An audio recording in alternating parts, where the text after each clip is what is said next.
Hey everybody, it's Jackie Cox, founder of Ace Community, and I'm super excited to have Tim Salmans with me here today. So welcome, Tim. Thank you very much, Jackie. Yes, absolutely. So Tim is going to be our featured speaker coming up at our next Ace Community meeting on Wednesday, February 18th. We meet from 4 to 6 p.m. at Bucket List Tavern in Castle Rock. A little bit of delay on our meeting this month. We had a couple reschedules, and you know what? Let's face it. There's some fun happening with some travel and things like that. So we made some adjustments. And so I appreciate the flexibility, Tim, on that. Tim is here with us with Insights for Choice. And he is a visionary entrepreneur and pioneer in experiential learning with over 2 decades of experience in transforming the way people lead, communicate, and connect. As the founder of 3G Professional Solutions and Insights for Choice, Tim designs and delivers immersive training programs that empower corporate teams, emerging leaders, medical professionals, and first responders to strengthen their interpersonal skills, emotional intelligence, and leadership capacities in real world high stakes environments. I love that we're in this program right now, Tim, that you're doing right now as well, the Elevate for Impact that I'm in. And we do some creativity calls, we do some, just deeper thinking intellectually and getting us into that space of we can achieve more. So I really love what we're doing right now with that. So thank you for offering that. What sets Tim apart is his unique ability to integrate personal development with professional excellence. As a certified executive coach, a CPCC, corporate trainer, EMT, and financial services professional, he blends insights from neuroscience, somatic psychology, and peak performance coaching to create breakthrough experiences. His methodologies are inspired by training with thought leaders such as Tony Robbins, Dr. Joe Dispenza, and other giants in the personal transformation space. A man of many hats. I was gonna say, yeah, that's a lot of words there. Yeah, So, it is, but it's awesome. You've got a lot of experience behind you. I love it. Tim holds a bachelor's degree in communication from Metropolitan State University, and his work is grounded in one powerful belief that when people reconnect with who they truly are, they lead with authenticity, purpose, and lasting impact. Whether he's guiding a Fortune 500 executive, a trauma team, or a group of individuals seeking clarity, Tim brings grounded presence, deep empathy, and an unwavering commitment to growth from the inside out. I loved this last part here too. He shared some fun facts with us. So, some fun facts about Tim are if you could choose a mythical character, he would be a gargoyle. Now, I'm very curious about that. Let me finish here and then we're going to talk about that real quick. He also owns more makeup than most women.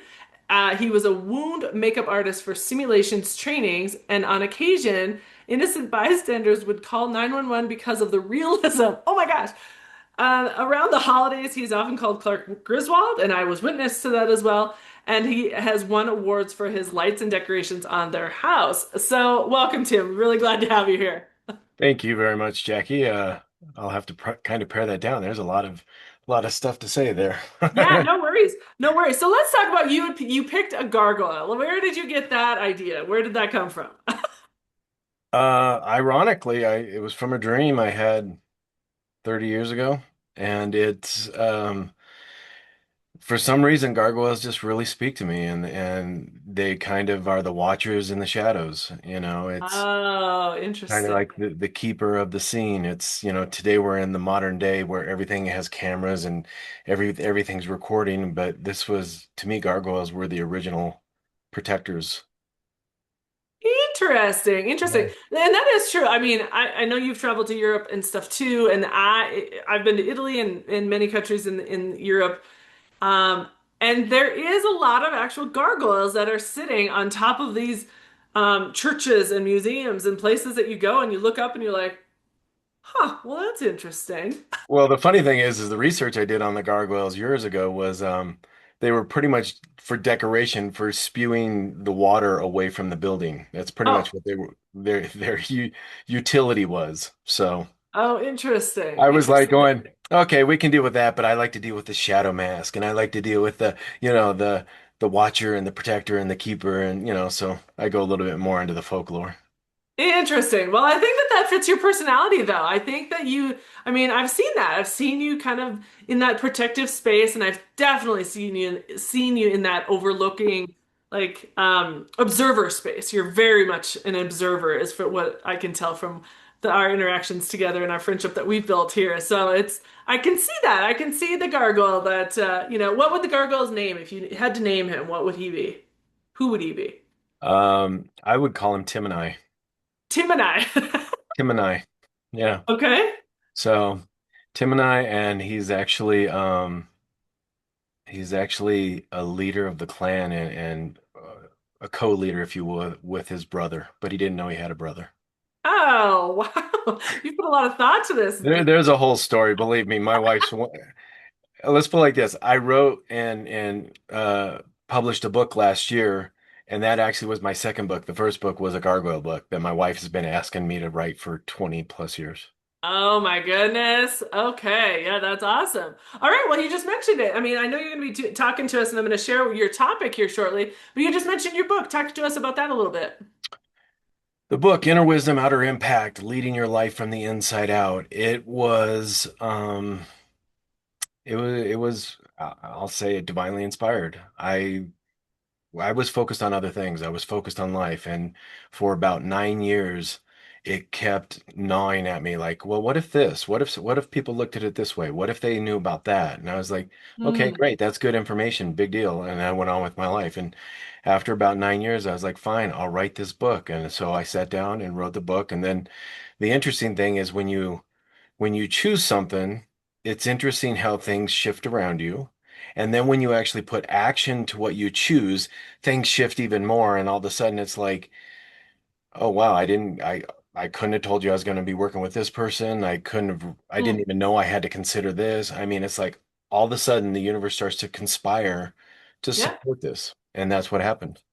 That's awesome. That's awesome. And so you just released that book, what, in December or November? No, no, the book Oh, was then you had a launched, 1 year anniversary of it. yeah, Okay. January 16th in 2025, although the audiobook was released in beginning of September, I believe. Okay. So That's awesome. Well, yeah, congratulations on your book. That's exciting. thank you very much. And It's so, what do you find has been some of the feedback from people who have, dove into that book with you or learned from that book through your coaching or anything like that? for the book itself. I mean, I think I've gotten a lot of feedback from people who are in sort of the awareness and like-mindedness of it, and Hmm. they're like going, "Wow, I really like how describe this or brought up this subject matter." And then there were other areas where the same person will admit, man, this stuff gets pretty deep. This goes, and it's like going, yeah, it's for many people on many different levels if they're up for it. I always say this kind of work, it's not for people who are justified, Mm, for people who are, um, so protective that they've kind of shut off some possibilities of their world. It's really this work is for the select few that are like, what else is available? Where else can I go? If I'm kicking butt here, what else could I do to enhance it?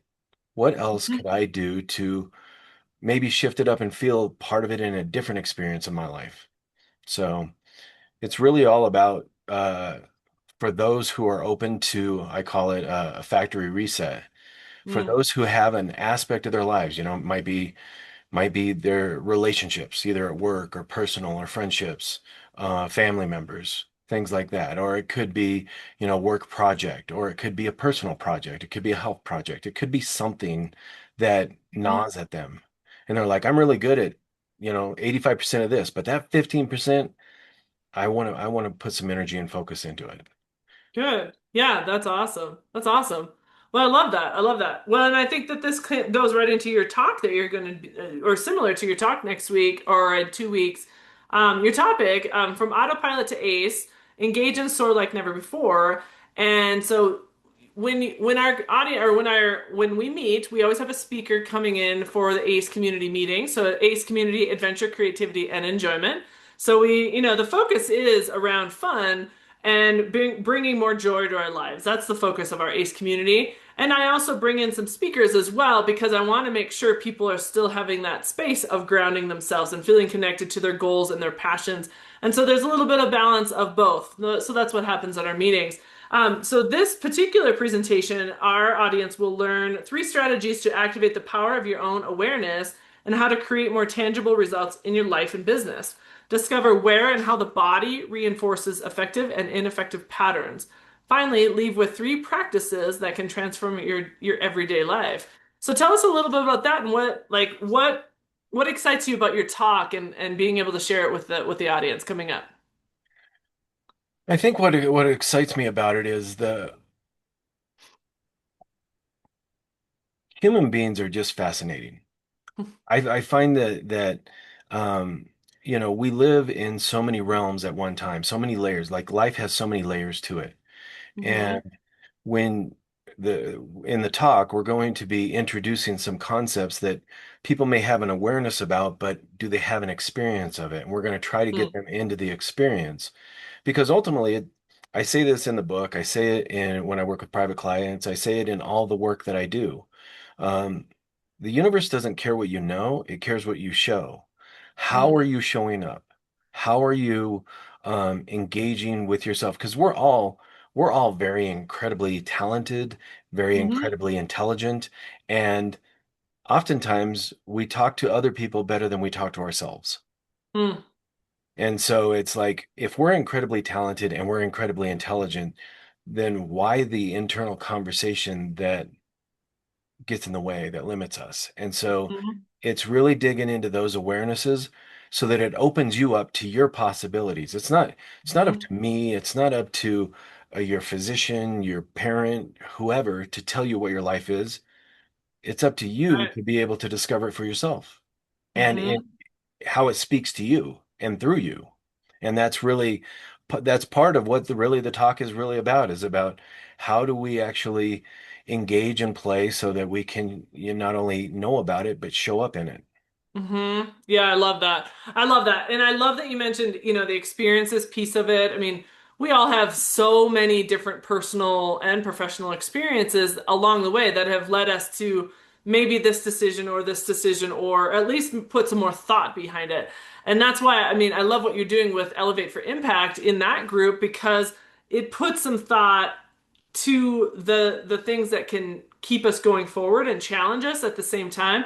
And it also helps us kind of overcome some of that garbage that committee that just sits there and wants to have lunch up there and just mock from a distance, right? So, Right. um, but it's helping to really overcome some of that because we all experience it. Humans are, again, fascinating, and also we're full of emotions and we're full of susceptibility to other information, right? And I have a friend, a really great friend of mine.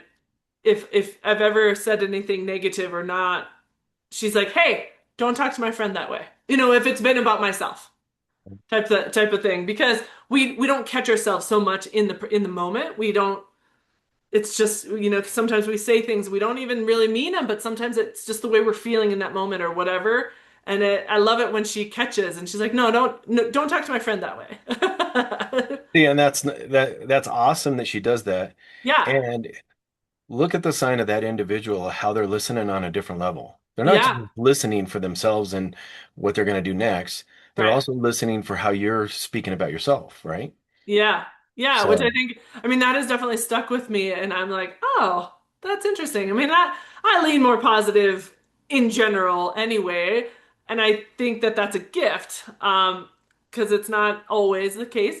I know my faults though, and I know that there are things I can work on. And so it's like, well, do we let the committee just say outwardly, or do we find ways to overcome it? well, and one thing that I want to share with you that you were sort of just referencing, because you referenced the community that we have too, right? Um, that community is really it's designed to be for people who elect and choose to be in there, right? Its own little private community. And so we're on March 2nd, we're going to have an official, it's not really, it's like a launch, right? But it's going to be a get together and really for people to ask questions and understand what this is. But this community is about holding the energy and holding the space so that whatever you want to bring to the experience, you can work on and know that you're in a safe space to do it. It's not just you're going to show up and you know what, Jackie, what you should do is blah blah blah. No, It's like it's not going, that way at all. no, right? But a lot of times people may have good intentions, but that's how they deliver it to us, and we have to defend and protect ourselves from it. Sure, sure.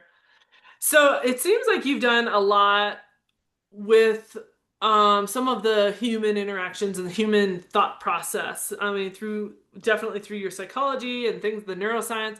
Tell me some of the things that you've kind of learned along the way that just helps you train and coach humans on a deeper level. That's a big ask, girl. That's a real big ask. Good job. The interesting thing about it is life has been my biggest university. So the fact that I got through the fact that I got through grade school, I mean through, 12th grade, and then I went to college and I got through college. The only thing that got me through grade school was playing sports. I Mm, wasn't like a great student, and the feedback I was getting was more negative than it was positive. So it wasn't mm, really, encouraging me to show up. But the interesting thing was, is I was learning other skills then that I didn't realize till later in life. mm, And then for me, when I went to college, um, I certain things happened where I couldn't play sports anymore. mm, And so I had to go to school to learn. And I always said when I was in college, I feel I had to learn how to learn just to come, mm, to college to get my bachelor's degree.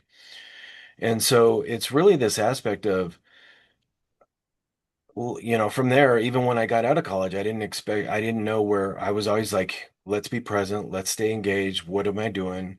And I just went where I was inspired. So, I mean, working, briefly, with a Series 6 license as a financial mm, provider, right? Um, but I was an EMT for 15 years and I worked in the field, 9 of those 15 years. oh, The other, I was educating EMTs, but it's like, I mean, I've been on stage. I'm an actor by trade. So mhm, I've, performed in theater, I performed in commercials and some independent films and things like this. And it's like, to me, it's what's available to you on the spectrum. How big is it available to you on the spectrum? And these are just my life experiences, but what it really opened me up to was the deep level of consideration and empathy and being able to protect. I mean, I have real life experiences where I've protected people. I've had real life experiences as an EMT where I was working on someone who did not make it. mm, And when their family members came in and said goodbye, it has an effect, especially when, you're the one that's in the room having to prepare, because the doctors and the nurses, they're busy having to take care of everybody else who's going mhm, through their struggles and stuff like that. So it's like when you're there to do the cleanup, it's another different experience. And so right, to have to be blessed on the path that I've been on, and at the same time, just to consider other people's, gosh, everybody has their life is a traumatic experience. I don't know anybody who hasn't been traumatized. And so it's the aspect of where's the grace? Where's the opportunity? sure. How do we stand in our strength for ourselves and for those around us? Mm-hmm. Mm-hmm. What do you feel like it was that led you to the work that you do, Tim? For the longest time, I would say what led me to it was probably my purpose in life, which was um, when I see or feel people connect, it's magic. Mm-hmm. Whether they connect with their pet, whether they connect with their kids, um, whether they get a new car, go on a trip. But when you see somebody in a really, but even creatures, even animals, like Mm-hmm. when animals, when you see them demonstrate any sort of compassion or sense of relatedness. I mean, any sentient being to me really is worth valuing Mm-hmm. because we live in a world right now, especially where there's a lot of noise. And there's someone asked me, I said this on a podcast that's going to be coming out here in a week or Hmm. so, but someone asked me, we were talking about just how life is stressful and all the stuff going on. And they said, "Man, what's wrong in the world?" And I said, "I don't know if I have that answer, but I think a big part of what you say is what's wrong in the world is that people are being right. They're Hmm. really fighting to be right about whatever their belief system, whatever their Sure. cause, whatever. And it's like, what's that need to be right when maybe it's not the intention that you're planning on putting out? Maybe you are, who knows? Hmm. But the opportunity is what if we gave up being right and actually just became more effective? And show more compassion towards each other, right? I mean, Yeah. Yeah. we've gotten, I don't know if it's social media or if what it is that has just started taking away some of that compassion. Again, I don't know if it's the fact that we're not engaging as much. Now we are starting to come back to that person to person, or if people are just, staying behind their computer screens and it feels like the Oz, almighty and powerful, because you can just say the things and without without so much consequence, which and we're lacking compassion because of that. Yeah. And so I think that desire to be right for people is a lack of compassion, and it's a lack of empathy towards, you don't know anyone's situation in any given moment. You don't know. We don't know. The only person that knows that is your own self, and whatever anyone can be going through could lead to their, way of thinking online or writing online or things like that, versus them just truly going back to being themselves. I don't know. You and I are both in the mindset of like, we played until the lights came on outside, Yep. and we did not have some of these things, these exterior tools and resources, and sometimes they can be really good and powerful and amazing, and sometimes they can be crutches for people. And I think it's putting that need for being right is that loss of compassion. So I just come back to that of like, I just don't understand where it went, like where we went astray. Well, I want to play with this just a little bit because we're here. So sorry, but this is you start stoking the cold. It's like I think in some on if you're considering the spectrum awareness, Yeah, there is a lack of compassion, but yeah. maybe to the people who are lacking compassion, maybe it's not that. Maybe for them, they're actually more operating in fear, more Oh, it could looking be. for protection, Hmm. right? Whatever that, it's Hmm. whatever we tell ourselves. And I'm going to share this with you here because this is I've been playing with this through the work that I do lately.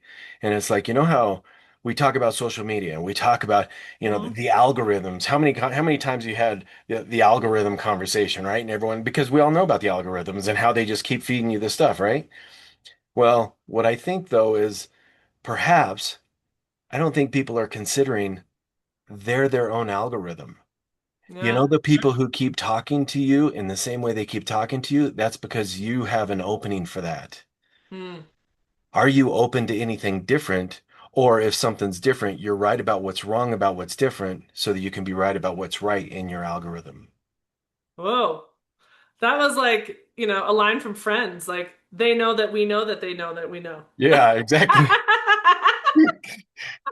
See, you brought it to everyday life, and that's what that's to me, it's like to really be able to engage with people and just say, Mhm. this is an area to explore, to play, to how Mhm. what if your life did open up? What if it became something that was more valued by you, not necessarily by other people? Yeah.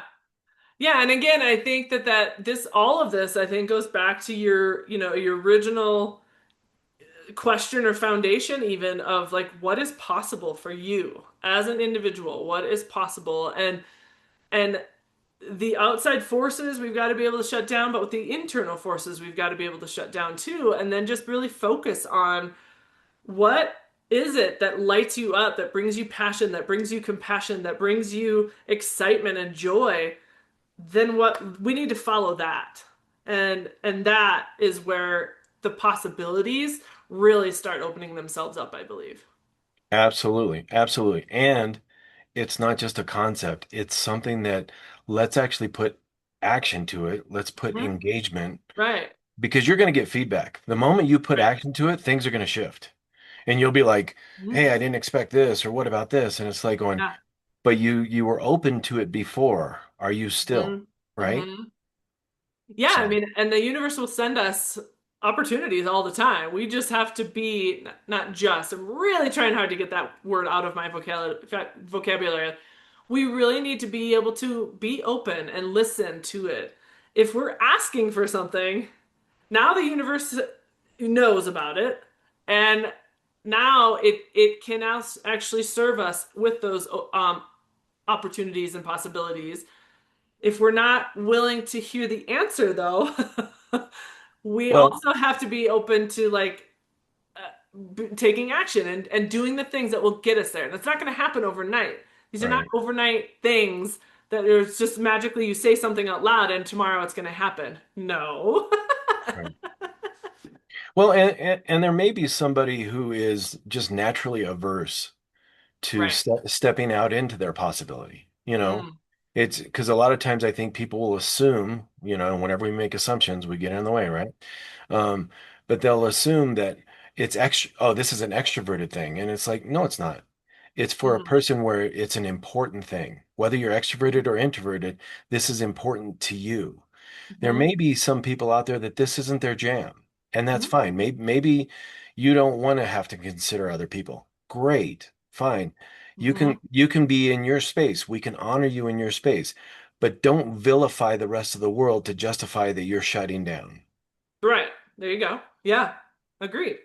Yeah. Yeah, these are good, really good conversations. And again, Tim, you and I could have these conversations for a long time. And Yeah.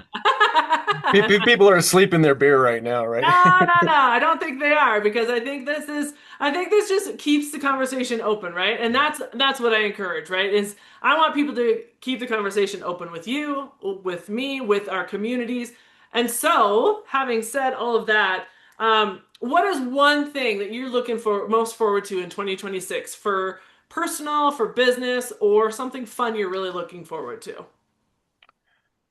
Um, Two things, only because one's personal and one's business. Sure. Business is we are actually doing our 3-day immersives, which is basically bringing the book to life in three Oh, days. nice. And we're going to be really kind of secluding ourselves into a comfy little spot and really delving into, you know, what does each section of the book have to speak for you, the individual? And so that'll be fun. It'll be fun to see how it comes out. And what will really be fun is to see how someone comes in with anticipation and see what they leave with. So Mm. that's what I'm looking forward to there. The other thing is we're actually going on a once in a lifetime for us. We're going to be going on a cruise in August where we cruise from Southampton, England to Iceland for the eclipse, the solar eclipse, Oh. and then we'll dock in New York City. So Wow. we're gonna explore the world a little bit for about 3.5 weeks. Good for you. That is amazing. I love hearing that. And man, what an experience that will be. And then so you're going to stop in New York. Are you planning? So now that you kind of were, in unison with the universe, with the sun and the solar eclipse, will you also get connected to your roots in Ellis Island? We've actually been to Ellis Island before with Okay. my in-laws. My in-laws, we went there for their 60th anniversary because Awesome. they got married in New York and then they lived forever in north of the Bay Area in San Francisco, north of San Francisco. Love it. And but we went out there and we went to the house that they were in when they met. They Oh, met on the Coney Island boardwalk, and then we went to Ellis Island and we scoped that out. I didn't really find any relatives there. You know, yeah. I should do 23andMe, but or whatever it is, the thing. But I'm Yeah. like going, I'm afraid of what I might find out. Ooh, no. I don't think you actually are. You talk about possibilities a lot, so I don't think you're afraid of it, maybe. But Yeah. maybe someone, maybe down the line, like way back, they had some ancestry to like royalty, and that's where the gargoyle comes from. Well, what's trippy on a real quick side note, back in the late 80s, a woman out of the blue reached out to my father to see if he would be willing to offer up his DNA to have it tested. And my dad at that time, that was when DNA was brand new. And he's like, I'm not paying for that. She said she would. She paid $5,000 for to do his DNA to find out that we're part of the Isaac Garrison bloodline. And I believe Isaac Garrison he hunted with Davy Crockett or something in the Appalachian Mountains and was Oh. Sons of Liberty or something, or on the Potomac with Washington. I was like going, wow, didn't expect that, but that was an interesting little side note. Yeah, that's exciting. Yeah, see, I actually love learning about stuff like that too. It's just interesting to know, like where did our roots come from? And then where Yeah. do our, continuing on our journey, where does the possibilities lead us moving forward, right? So see, I circled this all around for us. Oh yeah. I like your creativity there, Jackie.